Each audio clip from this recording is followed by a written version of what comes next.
नमस्कार। हिंदी साहित्य की इस कक्षा में आप सबका स्वागत, अभिनंदन। मैं डॉक्टर गजादान चारण, सह आचार्य, राजकीय महाविद्यालय सुजानगढ़।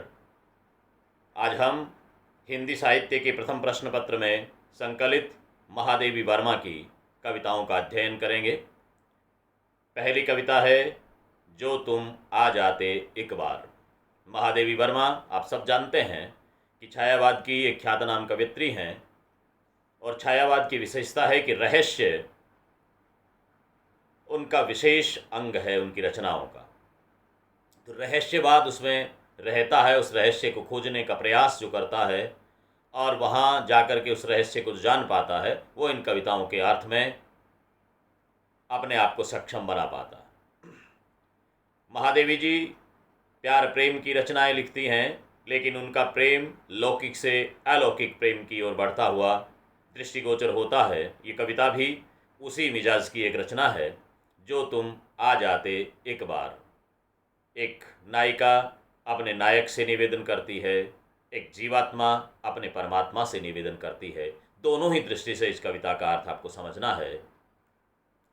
महादेवी वर्मा एक संवेदनशील कवियत्री हैं।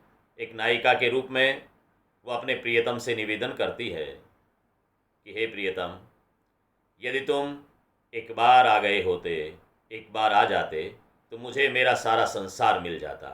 एक पत्नी के लिए पति उसका संसार है, इसी तरह से पति के लिए पत्नी उसका संसार है। एक दूसरे को पूर्ण करते हैं, एक दूसरे के अभाव में वो अपूर्ण रहते हैं, एक दूसरे के पूरक हैं। एक दूसरे को पूरा करने का काम पति पत्नी, नायक नायिका, प्रेमी प्रेमिका करते हैं।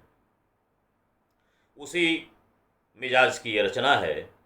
महादेवी वर्मा लिखती हैं, इस कविता की पृष्ठभूमि में इतना सा ध्यान रखें कि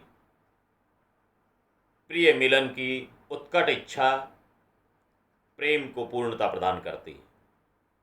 इसलिए जब प्रिय से मिलना हो जाए तो उसके साथ में उनकी आकांक्षा पूर्ण हो जाती है। कविता यहाँ से शुरू होती है, जो तुम आ जाते एक बार।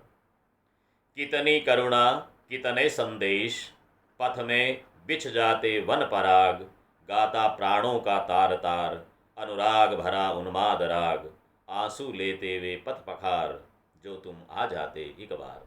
क्या करती यदि तुम आ जाते? नायिका अपने नायक का, प्रियतमा अपने प्रियतम का, पत्नी अपने पति का और जीवात्मा अपने परमात्मा का किस तरह से स्वागत करती है, कैसे स्वागत सत्कार होता है, उसका वर्णन करते हुए महादेवी लिखती हैं, कितनी करुणा कितने संदेश, पथ में बिछ जाते वन पराग। करुणा और संदेश तुम्हारे पथ में बिछ जाते। वन पराग, पराग कहते हैं पुष्पों की धूलि को, केसर की धूलि को, उस पाउडर को। स्वागत करने के लिए करुणाद्रिय नयन, ये पूरा शरीर का अंग प्रत्यंग करुण होकर के तुम्हारे स्वागत के लिए करुणाद्र होकर के सामने आता। वो संदेश जो तुमने भेजे थे, और मन ही मन एक दूसरे को संदेश देना, आने वाला स्वागत करता है, आने वाले का स्वागत करते हैं घर वाले, और आने वाला उन घर वालों के आँखों को पढ़ता है, एक दूसरे को संदेश देते हैं, एक दूसरे की भावनाओं को समझते हैं। महादेवी कहती है, अब कितनी दया, कितनी करुणा, कितने संदेश। यदि तुम आते तो ये सारी चीज़ें तुम्हारी राह में पुष्प बन करके, पुष्प धूलि बन करके बिछ गए होते। गाता प्राणों का तार तार, मेरे प्राणों का तार तार, एक एक श्वास श्वास तुम्हारे गीत गाती, तुम्हारे स्वागत गान करती, तुम्हारा स्वागत करते हुए उत्सुक होती। उन्माद अनुराग भरा उन्माद राग, प्राणों की एक एक सांस क्या गाती? अनुराग भरा उन्माद राग, अनुराग से, प्रेम से सना हुआ उन्माद का राग गाती। तुम्हारा स्वागत करता, अंग प्रत्यंग स्वागत करता, आंसू लेते वे पथ पखार। तुम्हारे रास्ते को मेरे आंसू धो देते, पखारना माने धोना। तुम्हारा रास्ता उज्जवल निर्मल कर देते मेरे अश्रु, ये खुशी के आंसू होते, जो तुम आ जाते एक बार। यदि तुम आते तो तुम्हें पता लगता कि मुझे तुम्हारा कितना इंतजार है, मैं तुम्हारा स्वागत करने के लिए कितनी उत्सुक हूँ। एक प्रेमिका अपने प्रेमी का, एक प्रियतमा अपने प्रियतम का स्वागत करने के लिए किस तरह से आतुर है। देखें अगला बंद। हंस उठते पल में आर्द्र नयन, धुल जाता होठों से विषाद, छा जाता जीवन में बसंत, लुट जाता चिर संचित विराग, आंखें देती सर्वस्व बार, जो तुम आ जाते एक बार। बहुत छोटी सी कविता है, दो बंद की, दो अंतरे हैं। पहले स्टेंजे में हमने पढ़ा कि वो कहती है कि कितनी ही करुणाएं, कितने ही संदेश, स्वागत सम्मान की जितनी दुनिया में रीत रिवाज हैं, जितने साजो सामान हैं, वो सारे के सारे हे प्रीतम मैं तुम्हारे चरणों में रख देती। मेरे अश्रुओं से, उन सुखाश्रुओं से, खुशी के आंसुओं से तुम्हारे पथ को निर्मल कर देती। आगे कहती है हंस उठते पल में आर्द्र नयन। अभी वियोग में है और वियोग से बड़ा कोई दुख नहीं होता, बिछोह से बड़ा कोई दुख नहीं होता। उस दुख के कारण मेरी आंखें आर्द्र हैं, गीली हैं, नम हैं। लेकिन जैसे ही तुम आते, तुम्हारे आने से मेरी वो नम आंखें हंस उठती, हंस उठते पल में आर्द्र नयन। राजस्थानी लोक साहित्य में इस तरह के अनेक उदाहरण आपको मिलेंगे। आप और हम सब उस राजस्थानी लोक जीवन से, लोकमानस से जुड़े हुए लोग हैं। कितने गीत, लोकगीत ऐसे हैं जिनमें एक प्रियतमा प्रियतम का इंतजार करते हुए विरह में व्याकुल है, लेकिन जैसे ही प्रियतम दिखता है तो उससे सारे दुख, संताप, अवसाद सारे मिट जाते हैं। काग उड़ावन में गई आयो पीव अटक, आधी चूड़ी चूड़ी काग गढ़ और आधी गई तड़क। ऐसे दोहे आपने सुने होंगे, जहाँ पर प्रियतमा काग उड़ा करके शगुन मनाती है कि मेरे प्रियतम आए, लेकिन जब कौवे को उड़ाने गई तो वो बड़ी पतली सी कृष्काय शरीर में, हाथों में चूड़ियाँ तो पहनी हैं, सौभाग्य सूचक है, लेकिन कौवे को उड़ाने गई, इतने में प्रियतम नजर आ गए। तो काग को उड़ाने के लिए हाथ ऊपर किया था तो आधी चूड़ियाँ तो काग के हाथ में रह गई, लेकिन दूसरे में मुहावरा प्रयुक्त हुआ कि वो फूली नहीं समाई। वो पतली सी कृष्काय नायिका अपने पति को देख करके फूली नहीं समाई तो चूड़ियाँ तड़क गई, यानी कि वो इतनी फूल गई कि चूड़ियाँ रह नहीं पाई, उनको तड़कना पड़ा। ये खुशी होती है, उस खुशी का इजहार है। वैसे ही खुशी कहीं यहाँ पर महादेवी वर्मा वर्णित करती है और कहती हैं हंस उठते पल में आर्द्र नयन, मेरी ये नम आंखें तुम्हें देख करके हंसने लगती, विहंस उठती। धुल जाता होठों से विषाद, आज होठों में विषाद है, दुख है, संताप है, कष्ट है।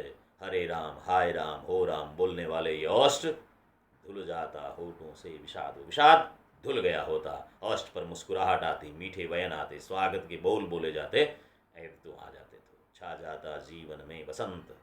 अभी जो पतझड़ है जीवन में विरह के कारण, इस जीवन में बसंत आ गया होता, मधुमास आ गया होता, सारी खुशियाँ, बहारें आ गई होती। एक तुम्हारे आने से ये सब कुछ चीज़ें, आँखों की नमी चली जाए, आँखों में जो आर्द्र आंसू है वो खत्म हो जाए, आंखें बिहसने लगे, औष्ठ पर विषाद के भाव नहीं होकर के खुशी और स्वागत के भाव आ जाएं, जीवन की जीवटता का दर्शन होना शुरू हो जाए। छा जाता जीवन में बसंत और बहारें ही बहारें, खुशियाँ ही खुशियाँ आ जाएं। लुट जाता चिर संचित विराग, राग से विराग, राग होती है प्रेम, अनुराग। ये जो चिर संचित विराग है, वियोग है, बिछोह है, वो विराग हटता और राग आ जाती। राग रागिनियाँ, प्रेम, स्नेह, अनुराग, वो सब आता। लुट जाता चिर संचित विराग, वो चिर संचित विराग है वो लुट करके राग में बदल जाता।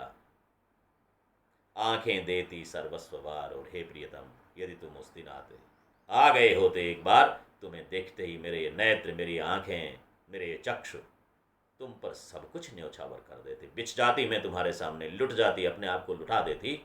तुम एक बार, जो तुम आ जाते एक बार।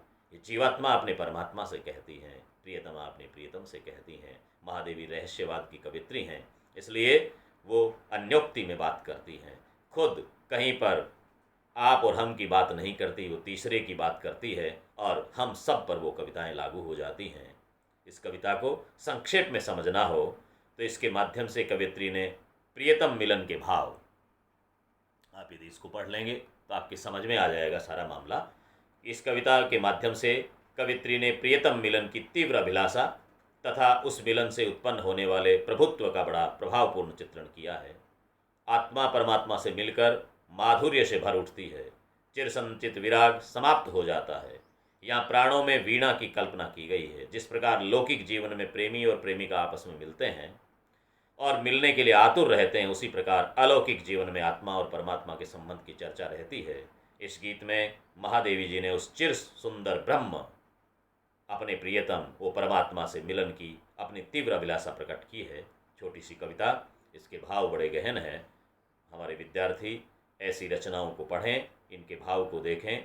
व्याख्या खंड में इस तरह की रचनाएं जो भी आपके पाठ्यक्रम में सम्मिलित हैं, उनमें से कोई भी कविता आ सकती है। आप एक एक कविता को ढंग से पढ़ेंगे, इस वीडियो को बार बार सुनेंगे, सुन करके लिखेंगे तो अच्छा होगा।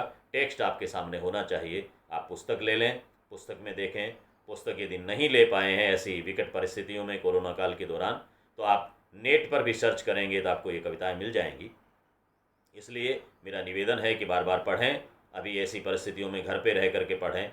जब ऑफलाइन का ज़माना आएगा, जब वापस कॉलेज स्कूल खुलेंगे, हम आपस में मिलेंगे, उस दौरान फिर से इन पे चर्चा हो सकती है। हमारे विद्यार्थियों से आग्रह है, पढ़ते रहें, इसमें कहीं लापरवाही नहीं करें। संकट का दौर निकलना है, हम फिर से खुशियों के उस समय में जाएंगे जहाँ पर सब कुछ चारों ओर खुशियाँ खुशियाँ होंगी, आनंद होगा, सारी मौज मस्तियाँ होंगी। लेकिन फ़िलहाल अपने घरों में रह करके महफूज रहें, कोरोना गाइडलाइन का पालन करें, अपने को और अपनों को बचाएं।